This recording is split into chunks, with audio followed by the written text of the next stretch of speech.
Good morning, grade 12. Today we're going to be doing another literature lesson. We are dealing with the genre short stories. If you remember, we've covered 2, transforming moments and the last breath. Today we are going to be talking about The Doll's House.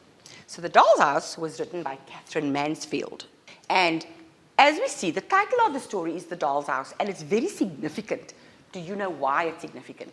Because it is a symbol of what separates the rich upper class from the poor lower class. Let's just stop there for a minute and give you a little summary of the story. So there's this old lady, Mrs. Hay, and she gives the Burnells a gift of a doll's house. Gets delivered to their house, doesn't smell too good. The mother says it must stand outside. Then the elder sister, Isabel, decides, oh, everybody at school must see it, except for these 2 little girls called the Calvies, Lil and Else Calvi. Before I move on to the next slide, I'm going to tell you the little summary so that you know where we're moving to. So then what happens is they need to come and view the doll's house, and they are allowed to come into the yard of the Burnells. But the Calvies are not allowed. And the reason for that is that at some point in the society, so they've got this one big school, because it's a very small town where they live, everybody goes to the same school. But class distinction needs to be made. So they basically need to decide who's rich and who's poor. And the Calvies' mother, Mrs. Calvi, is a washerwoman. So she cleans for the entire town, and her husband is in jail, we suspect. So based on that, it is decided then that the Calvies are now the lower class. And when this doll's house is given to the Burnell girls, they decide, the adults decide, that the Calvi children will never be allowed to see this house because they don't meet the criteria. Now, let's just refresh your memory in terms of what happens in a short story. It is divided, it is made up of various elements. You have your title, you have your setting, you have your plot, you have characters, themes, and you have symbolism. We've already discussed the title of this short story, and we understand why it is appropriate because of the significance and it representing what separates the rich upper class from the poor lower class. Right, so this particular story happens in 1800s, and it's at the Burnell's house. So our setting, there's the time, there's the place. Okay, because it happens in the schoolyard as well, it happens back in their yard, but for the majority of the story, things happen in the Burnell's house. Okay, this is the interesting part. So, our plot, if you remember, is Freytag's triangle. So you've got your little arrow that goes up and it goes down and it goes like that. So that's Freytag's triangle. This is it. It is basically a summary. So exposition, the introduction, the doll's house is delivered. Who is giving the doll's house? Remember that, because those are the types of details that they will ask you in question 5.1, where they'll give you a little block and you have to fill in the details. Those are normally questions about the supporting characters. In this instance, Mrs. Hay would be such a character, as well as the teacher, who is called Miss Slattery, but we'll get to her later. So the doll's house is delivered. Rising action. All the children from school want to admire the doll's house at the Burnell home, but the Calvi girls are excluded and unwelcome. Now, let's just concentrate on that. So the Burnells are the richest people in town. And this means that all the children want to be their friends. And Isabel relishes this idea. Okay? So generally children are innocent, but when children are exposed to a particular type of behavior from the adults in their lives, we find that they start to adopt that type of behavior as well, and the same thought patterns. And this is what happens here. So Isabel sees her mom as this uppity lady, because you know she's rich. She can say whatever she wants. She can do whatever she wants. Just imagine receiving a gift. Mrs. Hay gives them a gift, and Mrs. Burnell says, don't like the smell, man. Must stand outside. A gift. And it's like, no, I can't come into the house. Even so, this doll's house is what they use to separate the classes. So now everybody wants to come, all the children. And Isabel says, I will decide when, I will say who, I will say what, I will say how. And she's just in charge, and everybody's just fawning over Isabel now. Then, Kezia, which is now the second sister, she sees this whole thing unfolding. And she's not impressed because she doesn't think that there's any difference between herself and the Calvi girls. And so she says to her mom, before she invites them, she says to her mom, may I invite the Calvi girls to come and see the doll's house? Because she doesn't understand why they can't see the doll's house. And her mom says, no, I'm sorry, but that's where I draw the line. But Keezy's not very comfortable with this. So what does she do? She invites the Calvi girls to see the doll's house. She calls them, so they're walking there, and she calls them. She says, come over. She opens the gate, and they come in, and they see the doll's house. And here in this part where it happens, the little girl, they call her our else and Lil Calvi. So Lil Calvi, older sister, our else, younger sister. And our else is so amazed by this doll's house because there's this beautiful little lamp. So this doll's house is this gorgeous sort of miniature house. And inside, the one thing that attracts both Kezia and Else is this lamp. So while she's looking, Aunt Beryl comes. Aunt Beryl is not Mrs. Burnell. Grade 12, a lot of you make that mistake. Not the same person. Mrs. Burnell is the mother, Aunt Beryl is the auntie. So Aunt Beryl comes and she scolds at Kezia and she says, how dare you invite them here? They are beneath us. But you know what? You've read the story, so we all know Aunt Beryl has a big fat secret. Because at some point in the story, this man comes to knock on the door. And Aunt Beryl is all flustered. So we know Aunt Beryl has a secret boyfriend. We're not exactly sure what's so secretive about him. Maybe he's from the lower class. Maybe he's not as acceptable as she would like society to pretend that she is. So she's got a secret. She's not as all fabulous and upper class in terms of her behavior as she pretends to be, and she scolds that child. And that's irony, because this child, Kezia, is doing the right thing. She is ignoring the separation of classes. And she's simply saying, listen, don't you also want to come and view the doll's house? Why? Because it's the right thing to do. That's how we are. Kids share. No, not in this story, because the adults have so poisoned their minds. And then Aunt Beryl, biggest hypocrite of them all, with a hidden boyfriend, is the one to say, don't do that. And you know what she says to those children? In the story, they say that she shoos them like cats. Not even like kittens. Not stray kittens, stray cats. Now, none of us like stray cats, because they're there, they're all over the show. Kittens are cute and cuddly, and you can raise them and you can make them your own.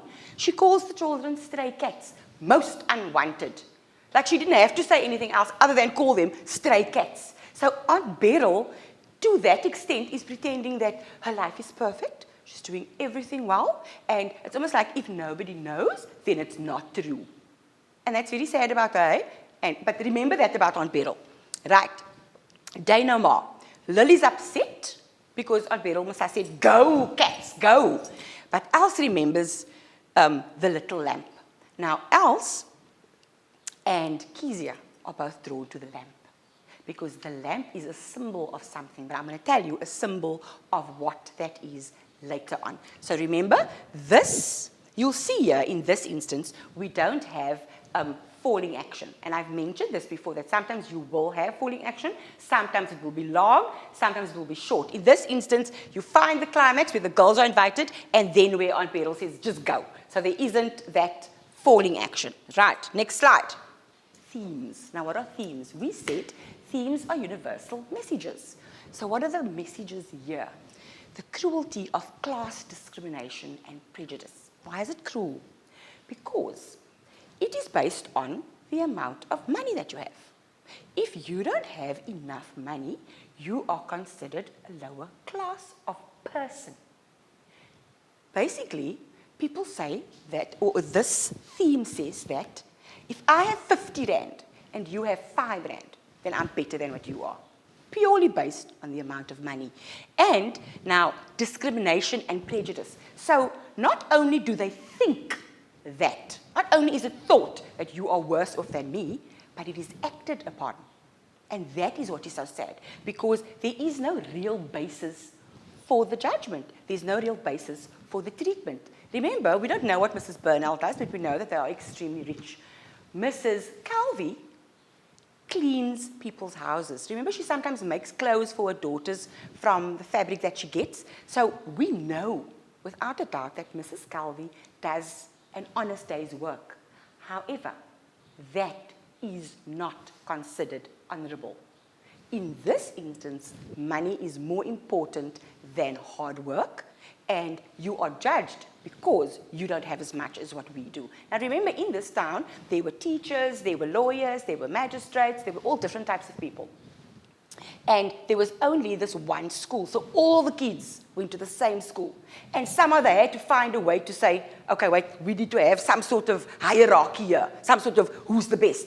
And they decide the woman who does the honest day's work, which happens to pay the least, cleaning other people's house, most honest work, pays the least, therefore makes her the worst part of the society. She doesn't count. Prejudice, there we go, discriminate. How do they discriminate? The Calvi children can't come. How are they prejudiced? Their mother's a washwoman, they must be poor, their father is in jail, and their mother makes clothes with material that we gave her. The cruelty of adults in society. I mentioned this now.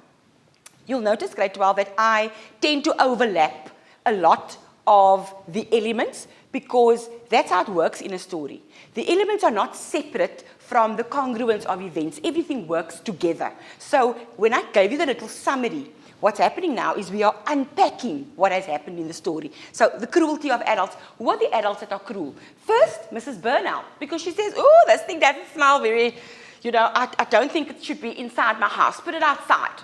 Then, Aunt Beryl shoos the children away as if they are stray cats. Can you imagine that?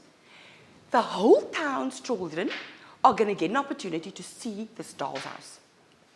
Then, Kezia says, come see it. And they're going to go and see it now. The one thing that, can you imagine being a child and being prevented, being sort of, the opportunity to see and share what everyone else is experiencing is being withheld from you. And here you get this opportunity, and an adult comes and she says, shoo, just go, like stray cats. Cruelty of adults in society. Now, why are these themes universal messages? Because we've all been judged unfairly in terms of what other people had and what we didn't have. Also, and be honest, we may have judged other people unfairly because of what we have and what they don't have. The one with cruelty of adults in society, we've all experienced that as well. Where as a child, you don't have a voice. You are told to be quiet. You are told to respect the teacher. You are told to respect the elders. But what doesn't happen is that you are not taught that respect is earned and that you must be respected as much as you must give respect, okay? So adults in society who are cruel is something that we see all the time. And they expect things to be done according to how they want it, and there is no consideration for the child's feelings. And Aunt Beryl is a perfect example of that, as is Mrs. Burnell. Also, the teacher, Miss Slattery, she has a particular voice within which she speaks to the Calvi children. Why does she speak to them differently? Why does she do that? They're just part of the class. So, prejudice, discrimination, cruelty of adults. Even Miss Slattery, which is very sad because she's the teacher, she's supposed to be the most fair person because that teachers are fair. We love everybody. Right. Then, innocence of children, cruelty of society, which distinguishes between rich and poor. Now, who's the innocent child in this entire story? There are three.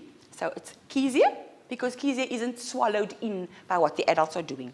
She doesn't get drawn into this whole idea of I am better than the Calvis. Okay? And Lil and Alice Calvi, shame, also innocent because they suffer at the hands of the entire town, despite Kezia. Okay, the last one is hope. Why hope? Because, remember I spoke to you about the lamp earlier? So, Lil and Alice and Kezia, so the three of them. So Lil still holds back a little bit. But our Alice goes and she looks and she sees the lamp. And now, remember when you read the story, the first thing that Kezia noticed about the doll's house was how real the lamp looked. So that lamp clearly is a symbol of something, okay?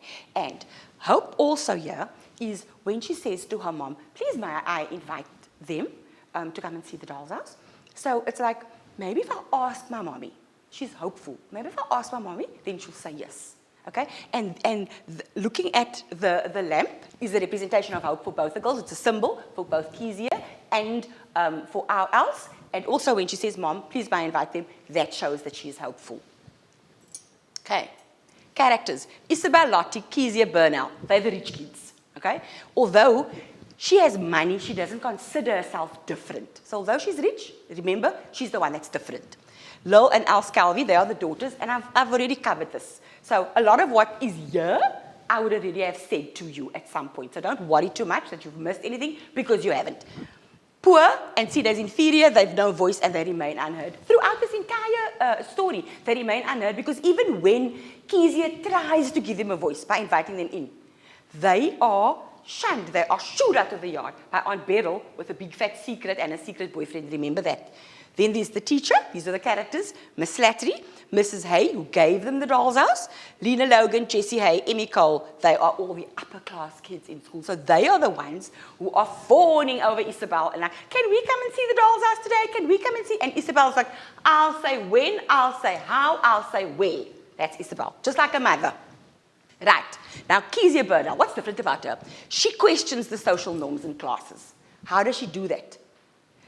She doesn't question it by saying, what's going on here? Why is it like this? She questions it very subtly through her actions, by the way that she chooses to react to this whole thing. Okay? She doesn't react in the way that Isabel is reacting or any of the other rich kids. She's just an innocent child and she's like, I'd like for them to also see the doll's house. So that is how she questions through her actions the social norms and classes. She's the only one in her family who sees the significance of the lamp. She says it looks so real. So there's something about that lamp that she finds attractive. She invites the Calvis to the house. Everyone else says they can't come. What does Kezia do? She physically says, come. She calls them from the road, come. She opens the gate for them. The gate's also a symbol of something, I'll tell you later. She is limited in what she can say because Isabel wants to do all the talking. I'm the oldest, so I get to say. So she also, in a way, doesn't have a voice. Just like Lil and Else Calvi. She's also one of the unheard children in the story. In that way, she's connected and she's equal to Lil and Else Calvi. And I've just said that. Okay. What does Else look like? So this is just a physical description. Now, if you look at this, tiny cropped hair, big solemn eyes. So hair short, her eyes are like staring at you, like solemn, very truthful eyes. She doesn't speak. She's always holding onto her sister's dress. Through Else's eyes, we see the world of the rich. So what does that mean? We see the world as she sees it. Okay? And she's afraid of it because she's always hiding behind her sister's skirt because she finds the world of the rich to be very overwhelming. But remember, Kezia comes from that world. However, she feels safe enough to go when Kezia calls her. Why? Kindred spirits. They somehow connect. They are the two who finds the lamp beautiful. Okay? Called our else. Why our else? If you say our else, it's like, oh, you know, man, there's this sympathy that we have. My baby. Are you with me? That's where that comes from. It generates sympathy for Else. Kezia and Else, the two sisters. Kezia, Isabel is her older sister, and Lil is Else's older sister. Right? They have a mutual interest in the lamp. Why? Because they share similar values. Okay? Remember, Kezia is the one person who stands out above and beyond from the rest of the society. Okay? And they share the same values in society. So they don't have this class distinction. It's just normal innocence, normal childhood interaction. Okay? As children, they're looking for playmates. They are not concerned with, do you have 5 rand and do I have 50 rand? Are you rich? Am I?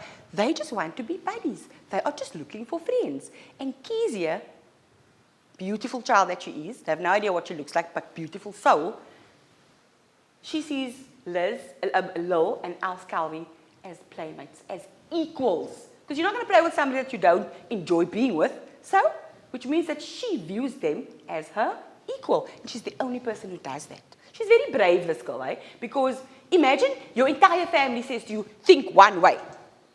And you go with your gut because the way they think, it's wrong. You go with your gut and it happens to be the right thing. That's amazing. Think about how brave this little girl is without even trying to be. She's listening to her spirit, to her soul. She's doing what is right without influence of adults and society and all this drama of the world. And that's amazing. We must all try to be like her. Right, Isabel and Lil. The differences between the two older sisters. Isabel, rich, and she treats her sisters badly. Remember, she says, don't you come say. I'm saying about the dolls. Ask Kezia, unheard. Lottie, don't even try. She's bossy, she's proud like who? Her mother's like that. That's where she learned it. She thinks that she's better than her sisters because she's older. Now, you know this whole thing about she's older comes also from the fact that she thinks she's older, so she has more life experience, so she knows more, so she's better. You see that idea of more is better? Isabel even thinks that being older makes her better than her sisters. And because of that, she ill-treats them. She doesn't treat them the same way that she wants to be treated. Very unfair, that girl. Low, poor family. But where does her sister hide? Behind her skirts, because she loves her sister. She's not dressed in fancy clothes. She's dressed in rags. And remember how they made fun of the rags that she was wearing because it was made from material that her mom had gotten from people that she'd worked for. She's sweet and she smiles at nasty children. What does that mean? She's shaman. She doesn't even have it in her to fight back. She's accepted her fate. So when they're nasty, she doesn't say anything to them. She just smiles sweetly and she just takes it. And while she's taking it, her little sister is hiding behind her skirts and she's caring for her. So this girl and this one. Choose which one you'd like to be. Right, the Burnells. So they define themselves by social status and class. And that comes back to what I said about the money. The Burnells say, we are better than everybody, but let us be specific and say the Calvies are worse than everybody. So we are better than everybody, but everybody fits with us. However, the Calvies are outside of that ambit. Okay, they do that above the Calvies. Only the Calvies, because their mother's a cleaner and their father's in jail, we think. They don't want to be associated with the Calvies because of their physical appearance. Can you imagine? So they wear clothes. Now, first of all, these rags that they are wearing and the feather in the head and the big shoes, those belonged to people in the town. So Mrs. Calvi repurposes those items. She doesn't steal from them. She doesn't do anything criminal or illegal. She cleans their houses. Then they give her these things and they pay her. Then she repurposes those things, which is an admirable trait, which is an admirable ability to have. And for that, her children are outcasts. They are judged. They are ostracized. How are you wearing my mommy's curtains? Children are very cruel, very, very, just like the adults. Sometimes children are worse. The Burnell children are not allowed to speak to the Calvies. And the Burnell children, besides Kezia, are just okay with that. They don't speak to the Calvies. I'm reminding you again, all except Kezia. Right. The adults, their attitudes about social class, sorry, that's wrong, is implanted because their children learn from them and display the same thing. What does that mean? That basically means that monkey see, monkey do, in most cases. So as adults, it is our responsibility to do the right thing. Our parents like to sometimes say, do as I say. But as adults, we should say, do as I do. Because children listen to us and they hear what we say. So here, if we don't do the right thing, our children, the Burnell adults here, those children and all those other rich children in the town end up exactly with that same idea of judgment, of being better, of having more, making you better. Okay? So the class consciousness came from one generation to the next. So at no point did people question. It was like, okay, so this is how it is. You people are the poor ones. Somebody must be poor. Okay, when they say class consciousness, they are not saying that the Calvies were always at the receiving end of that. What they were saying was that in this society, there was always this idea that there was an upper class and a lower class. And in this instance, okay, in this time period, it just so happened that the Calvies fell into that bracket. The teacher, why is her attitude about social class important? Kids learn from her. Imagine if your teacher is an example of bad behavior. What does she do? She treats the Calvies differently. That special voice, the way that she speaks to them, should she not treat all children equally? So that also speaks to the adults and how their behavior models what the children are going to do. Okay, the symbols.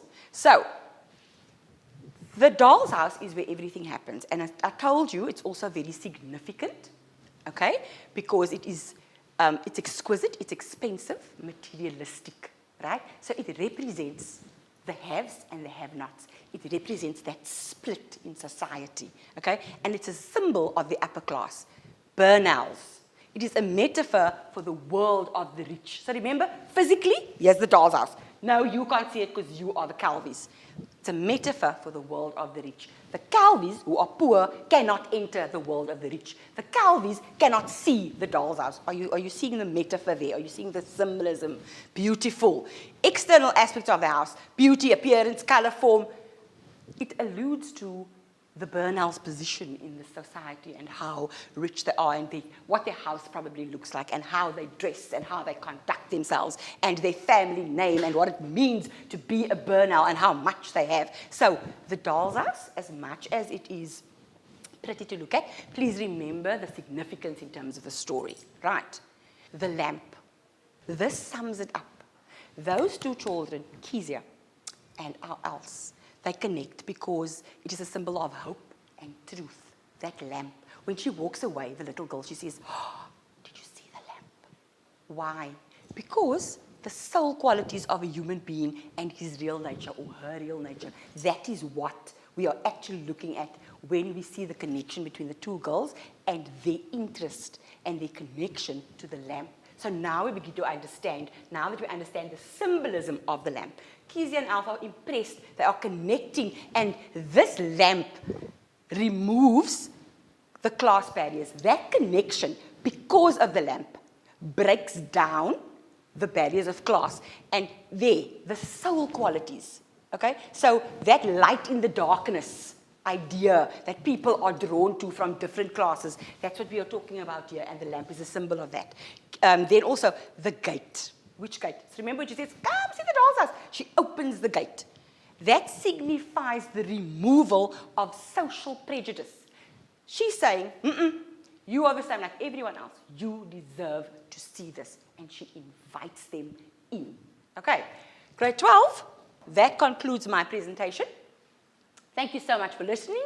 I trust that you've learned a few things from the elements of the short stories and the content of the slides. Thank you so much.